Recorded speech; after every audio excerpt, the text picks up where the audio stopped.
Hello, so welcome to video number 3.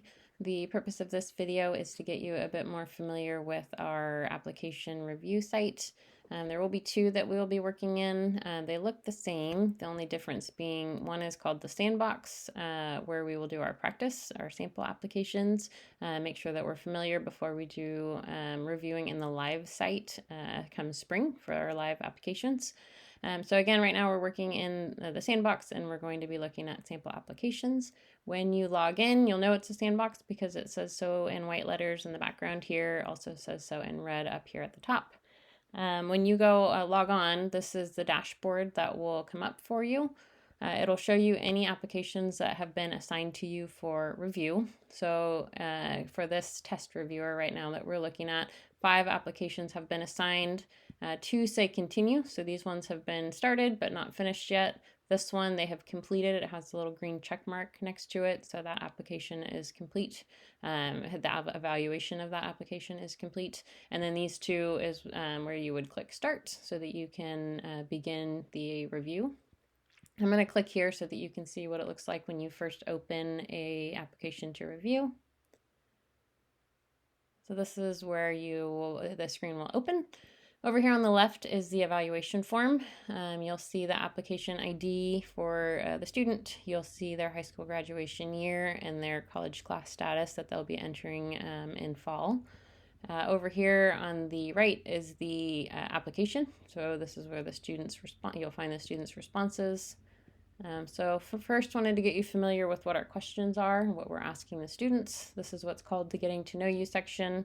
Feel free to read through and get more familiar, but we're wanting to get to know the applicants. Question 1, we ask them to describe a personally significant experience in their lives. How did you respond and what did you learn about yourself as a result? Question 2, as you consider the next 5 years, what do you aspire to accomplish and what are your plans for doing so?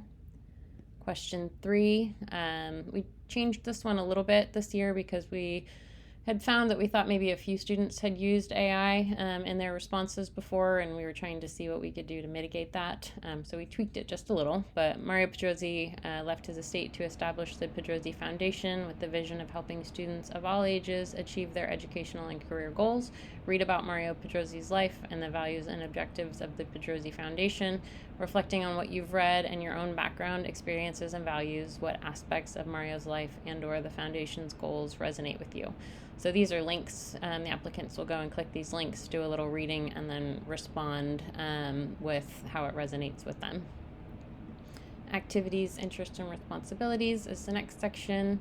We ask them to identify 3 that they've participated in outside of the classroom in the last 4 years and their roles in each. We'll scroll down, you can see activity 1, they'll list what it is. They'll use the space below to provide details, including personal accomplishments and what they learned or gained from participating.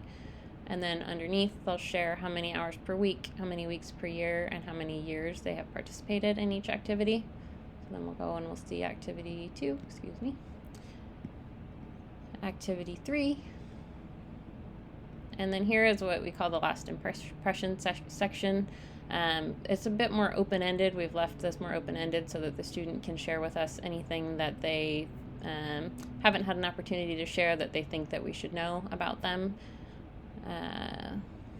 So this is the end of the application. Again, scrolling back to the top, I just want you to be familiar and know how the system works. So looking at question 1, you can actually drag this box right here for a little bit more comfort when reading. That way you're not having to scroll through the whole page. So I wanted you to know how that worked. Another tip from our scholarship committee who has used this evaluation, this new evaluation form over here and reviewing with the Pedrosi Scholar characteristics, they highly encourage and recommend you to read the entire application before you go through and begin your scoring. So just a helpful reminder there. So again, this side is our evaluation form. Again, talking about the different scoring, as you'll see over here, I have my my rubric pulled up over here. That will be helpful when I'm doing my scoring. So after I've read the whole application, recalling that 0, we're reminding over here 0 is something is not evident in the application, 1 somewhat evident, 2 evident, and 3 strongly evident. and then for each Pedrozzi Scholar characteristic, giving a breakdown on this rubric over here of what exactly that means. So I'll scroll down a little so you can see again.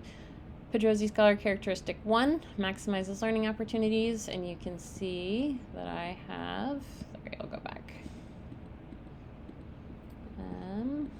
So this is number 1, Scholar maximizes learning opportunities here, number 1.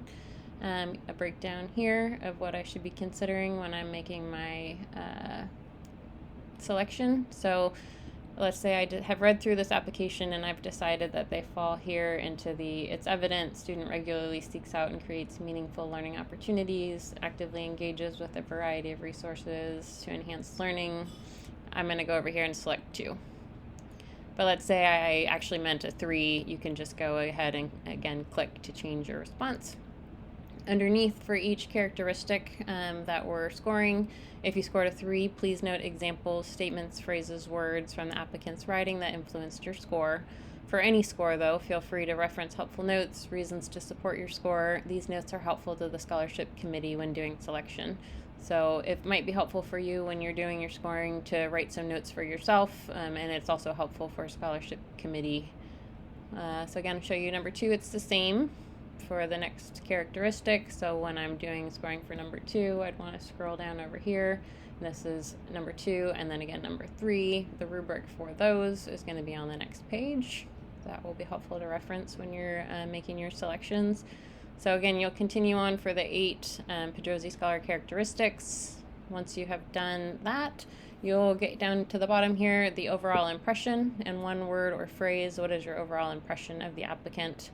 Holistic score and award recommendation. So again, you'll make a selection here. No, the applicant has not demonstrated they should be considered for a scholarship. That would be a 0. 1, maybe. 2, yes, applicant should be considered. And 3, strong yes, applicant should be awarded. So that's helpful again for our scholarship committee. Explanation and comments. Considering the student's past achievements, future potential, and the impact of the scholarship, please explain why you feel this applicant should or should not be awarded a scholarship in 2 or more sentences. And then 9, relative rank. As you begin scoring, you'll get a feel for what feels more like average, above average, or below average. And again, this is just another metric that's helpful for our scholarship committee. Special consideration, this is optional. If there are any factors that should be considered when evaluating this application for final review by the scholarship committee, please state why here. And again, all of this feedback that you provide is really helpful for the scholarship committee, especially if we have, a group of students that are on the bubble and we're trying to figure out which way to go. All of this information can be really helpful. And then, as I have mentioned before, if you need to recuse yourself, let's say if you know who an applicant is, and recall that this is an anonymous process, you may recuse yourself if you find that you might be a little biased because the student has an internship at the lab and you work at the lab, for example. That would be another area where you could recuse yourself, and you do that here down at the bottom. If you just click yes, then we will assign it to a different application, or a different reviewer in the future. So yeah, if you have any feedback for us as you begin going through this process, again, this evaluation process being a new one, using the Pedrozzi Scholar characteristics to evaluate each student. So if there are changes to the rubric that might be helpful, please make some notes. We'd sure appreciate any feedback so we can make sure we're improving this rubric and making any necessary changes. Again, I wanted to point out, let me go back here to the home screen. At the beginning, you'll see that the applicant's first and last name is hidden because, again, this is a review or an anonymous review process. So if you do happen to know somebody, again, you can use that recuse option at the end of the evaluation form. I think I pointed out here, but again, these ones have been started. Now all 3 of these have been started. This one is done, and this one has not yet been started. So you'll know when you log on what still needs attention and then what is complete. We plan to meet mid-January. We are still working on reserving a room and then setting a date, but I'm looking at mid-January in the evening, maybe 6 o'clock, to do an in-person meeting, both with our new reviewers and our returning reviewers. We do what's called a calibration meeting, where we take those sample applications that you will score now that you are familiar with the system. We'll assign to you, and then you'll be able to score them.